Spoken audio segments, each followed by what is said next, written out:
Hey, what's up, what's up, what's up, what's up, what's up? A gracious good morning to you good people. It's your girl KB. You know what I do and you know why I do it. It's Monday morning, September 8th, and it is 3:32 in the a.m. And this morning is moving pretty fast. Hopefully today will go the same way. I'm hopeful. Anywho, last week I was speaking on John 10:10. That's the scripture. And the reason I was speaking on it is because it was mentioned in a Kendrick Lamar song. It was Kendrick Lamar in Eclipse. And, I got real curious and went down a rabbit hole dissecting John 10:10. For those of you who don't know, I'm going to read it for you. Let me put on these readers I bought that, under false advertising, but they work, so I'm going to go for it. It says, "The thief comes only to steal and kill and destroy. I have come that they may have life and have it to the full. Or as I learned it, I came that they might have life and have it more abundantly." Which leads me to a bunch of questions. I'm thinking, this is long before the actual beef with Drake, but it alludes to the hype or the next heir to the rap throne. And I'm sorry, Kendrick has it hands down for me. There was J. Cole, Drake, Kendrick, and I personally like Kendrick because Kendrick is cerebral. Drake is just on the gravy train. And I really don't feel like he has any kind of profound lyrics. The whole, oval concept. And for those of you who don't know what that means, oval is Drake's logo with the owl. October's very own OVO, OVO. And then he had the album, and I say album because I'm that old, God's Plan. And he made a video of him giving out money. And there was this whole hype behind donations.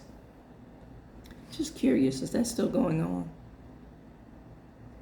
Because the whole rap genre talks about material wealth. And it's not even, I can't even say wealth because the way it is advertised, wealth should be generational. Wealth should have some level of give back and humility and altruism, where you don't see any of that or hear any of that in rap today. It's about what you got, what you're flossing. Yes, I use the word flossing. I'm going to use a bunch of outdated terms because, I'm that old. Anywho, it's about things that are temporal, things that are transient. You're only as good as your last LP or your last hit. And by the time that comes out, you're in debt to the record company.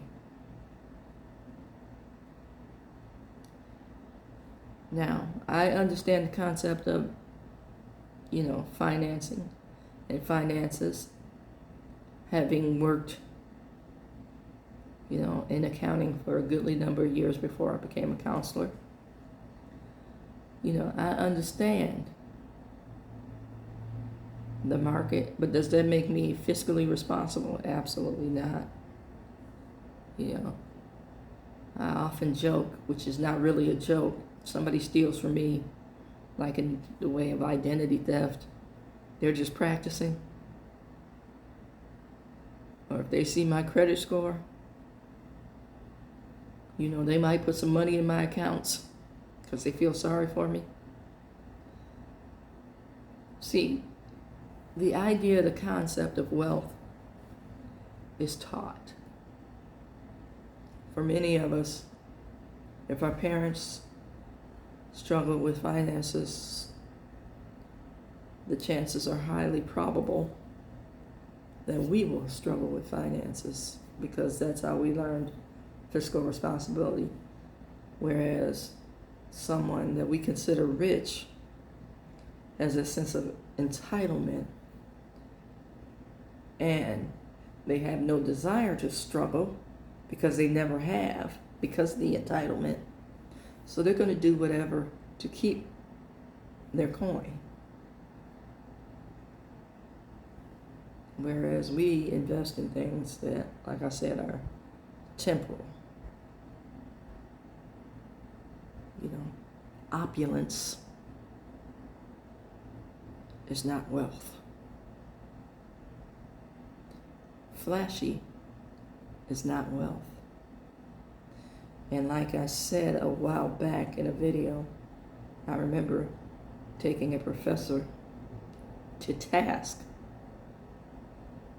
because I'm sitting in a room full of non-black people. I think there's maybe 3 other people of color in the room. And this particular professor comes to me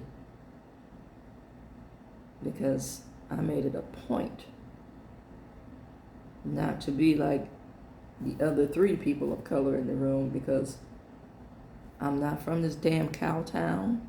I don't want to be acknowledged from this damn cow town. And I make it known I am a New Yorker. Although I've lived in Cali longer than I did in New York, my formative years were spent in New York. I moved to California at the tail end of 17.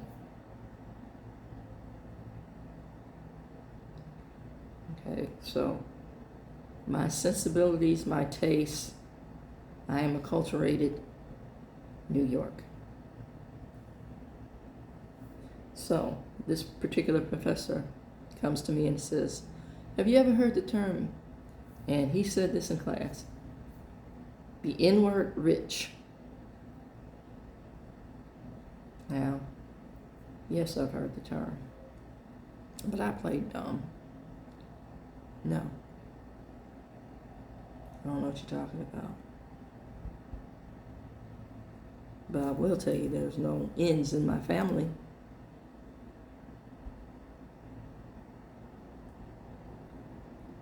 Everybody in my family owned property, since they were able to own property.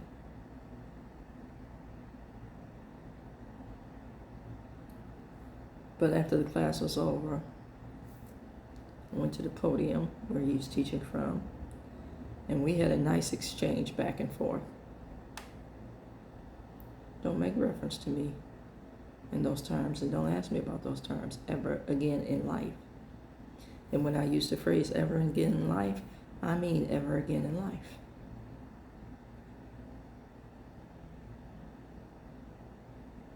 Yeah, we had that conversation.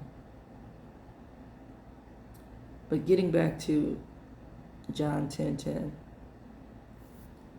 the questions that I'm asking based on the song. Who's the thief? Is it I want say mental, emotional, spiritual robber that we identify as the enemy or Satan? Or is it you and your own corrupt thoughts? We have lost sight and connection with a standard, a moral standard. What is moral? What does that mean anymore? I know what I was taught.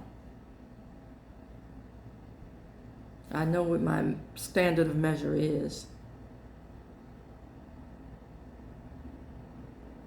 But I have to ask, is it truly represented by the people who claim to be able to teach it?